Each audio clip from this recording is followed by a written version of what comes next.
Bismillahirrahmanirrahim. Assalamualaikum warahmatullahi wabarakatuh. Assalatu wassalamu ala asrofil anbiya wal mursalin wa ala alihi wa sahbihi ajma'in, amma ba'du.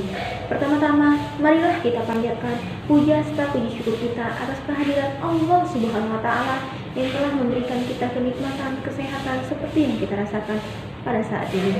Dan tidak lupa pula kita panjatkan salawat serta salam kita kepada baginda Nabi besar kita, Nabi Muhammad SAW, yang telah membawa kita dari alam kegelapan yang penuh dengan kejahiliaan menuju alam yang terang benderang seperti yang kita rasakan pada saat ini. Perkenalkan, nama saya Dewi Mirnasari, NIM 200305093. Saya dari kelas C, Manajemen Dakwah semester 1.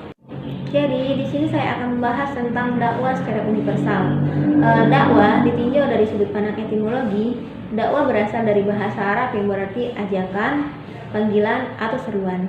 Jadi dakwah mengajak manusia untuk ke jalan yang benar sesuai dengan perintah Allah Subhanahu wa taala agar terhindar dari sesuatu yang dianggap salah.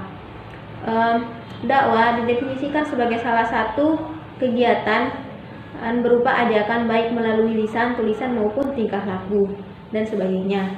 Dakwah dilakukan secara sadar atau berencana untuk mempengaruhi manusia baik secara individu maupun kelompok. Dakwah secara umum adalah ilmu pengetahuan yang berisi cara-cara dan tuntunan-tuntunan bagaimana seharusnya menarik perhatian manusia untuk menganut, menyetujui dan melaksanakan apa yang telah Allah perintahkan. Dakwah juga merupakan aktivitas yang sangat penting di dalam Islam. Dengan dakwah, Islam dapat dikenal dan diterima oleh masyarakat banyak.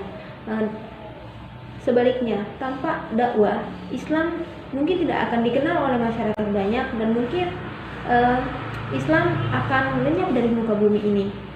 Dalam kehidupan masyarakat, dakwah berfungsi untuk menata kehidupan masyarakat menjadi masyarakat yang lebih harmonis dan lebih bahagia.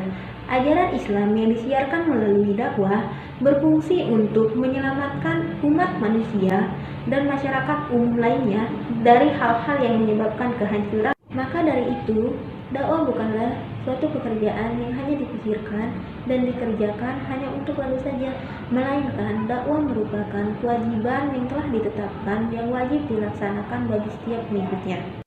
Dasar kewajiban dakwah terdapat dalam dua sumber hukum Islam, yaitu Al-Quran dan Hadis. Dari Abi Sa'id Al-Khudri radhiyallahu anhu berkata, "Aku pernah mendengar Rasulullah SAW bersabda, barang siapa di antara kamu melihat suatu kemungkaran, maka hendaklah ia mencegahnya dengan tangannya, kekuatan atau kekuasaan, dan apabila dia tidak sanggup karena tidak memiliki kekuatan atau kekuasaan, maka cegahlah dengan lisannya. Jika dia tidak sanggup dengan lisannya, maka cegahlah dengan hatinya, dan itu merupakan selemah-lemahnya iman." Hadis riwayat Muslim. Maka dari itu, dakwah harus dilakukan secara efektif dan efisien dan sesuai dengan kebutuhan, karena sudah dibuat dan disusun menstratifikasi sasaran dakwah secara objektif.